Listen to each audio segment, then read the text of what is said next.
It's certainly a little bit foggy today. Don't know if you can actually see anything out there. There's nothing here.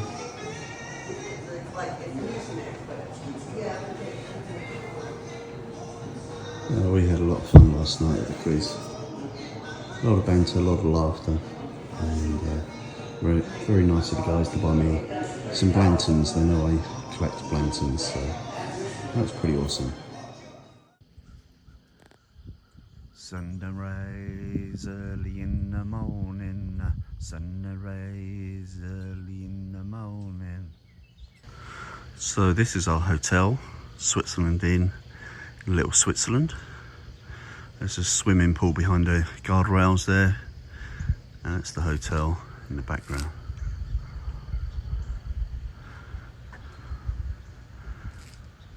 Very nice. There's the fire pit where we sat last night drinking our aperitifs before dinner, and that just down here is literally the Blue Ridge Parkway. Stretches 500 miles or so from Bryson City, I think, pretty much to up to Virginia. It's like 500 miles long.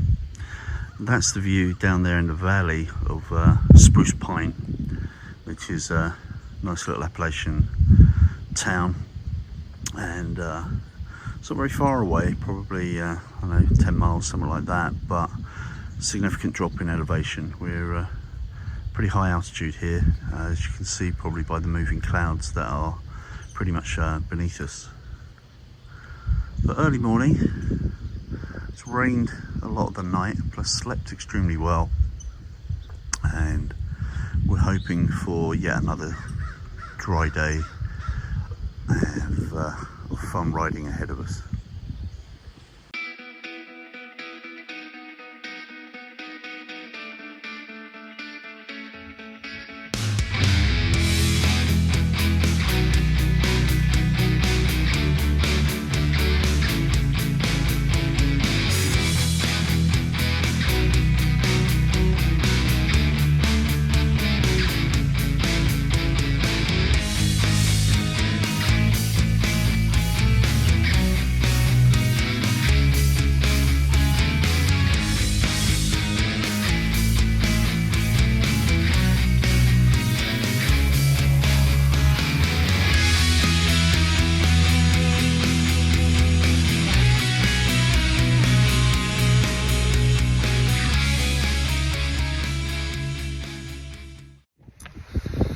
So the reason why the car park is empty and my bike is still here is that my bike died. Can you believe it? A BMW Boxer.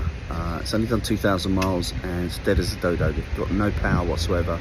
I suspect it may just be a suspect battery, but it's a bit sus. It's been fine up until now. So yeah, dead as a dodo. Tried bump starting it, tried jump starting it, nothing. So gonna have the recovery van come and pick it up and take it to the dealer I bought it from, who are Eurosport in Asheville. They're a great dealership. Hopefully they're going to sort me out with a loaner bike so that I can get back to my hotel, which is kind of 40-50 miles away. So I'm a bit concerned, but fingers crossed, we'll see how it goes. R.I.P. dead, deceased, the $30,000 motorcycle with 2,000 miles on the clock. No, it's almost certainly just a dead battery or possibly a regulator rectifier problem. My dealer, Eurosport Asheville, are fantastic. They've already got a battery on charge for me, and as soon as I get the bike to them, they'll hot swap out the batteries and replace the regulator rectifier as required, and they're fairly confident they'll fix the problem, and I am as well. And if not, they'll lend me a loaner so that I can get back to my hotel about 60 miles away from the dealership. And they're open on Saturdays as well, and it's Friday today, and their mechanics work Saturday as well. So a little bit of light at the end of the tunnel. It's kind of ruined my second and main riding day with the crew, but at least they're able to follow my schedule and routes, and they're sending me photos and having a great time. So I'm really pleased with them. Obviously I'm a bit pissed off that I'm missing out, particularly as I haven't really taken a day off the day job for about a year. I was looking forward to relaxing, having a bit of fun, but it is what it is. So there we go. Been waiting 2 hours for the recovery truck. It's another hour away, and then we're going to load it up.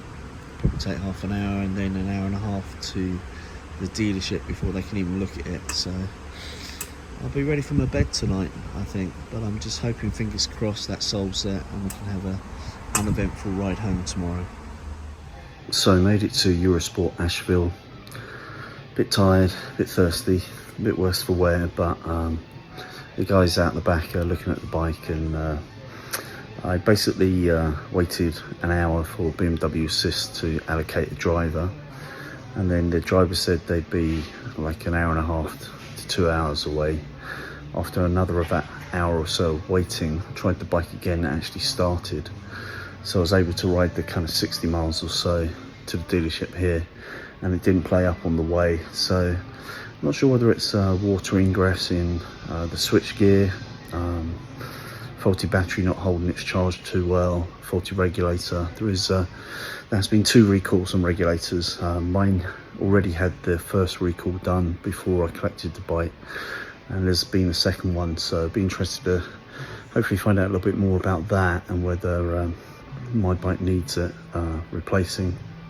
But hopefully they can get to the bottom of it and maybe hot swap the battery so I have a good battery to hopefully get me home again tomorrow. So I'm about 60 miles away from the hotel as well, so it's probably going to take me an hour and a half or so to get back, and it's nearly 3 p.m.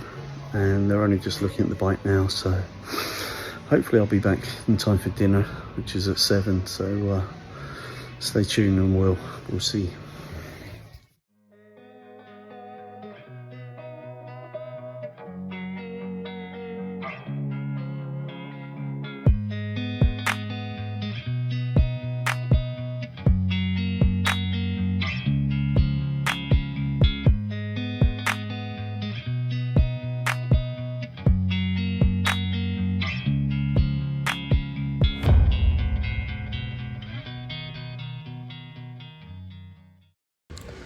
So I'm just relaxing in the nice lounge area of the service department, and what they're doing is they're doing a major software update on the bike, which effectively kind of like reflashes it and puts it on the latest software, and they're replacing the lithium battery, and they're also replacing the regulator.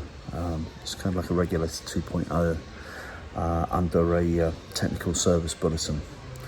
Now, I happen to know that that's what dealers say when they're aware there is a problem with a part. And what happens is, if the customer experiences it or they complain about it, if it's a technical bulletin, then they will replace that part. If it's going to affect every bike, and then they do a full recall, of course, and replace every part on every bike anyway. But Eurosport Asheville are very good, so they already ordered parts anyway for all of the bikes, and will replace them all as a matter of due course anyway. They're just good people like that. So big shout out to Eurosport Asheville for doing the right thing by their customers. So fingers crossed, just waiting for the software update to be done and the regulator and battery to be fitted, and hopefully I'll be on my way.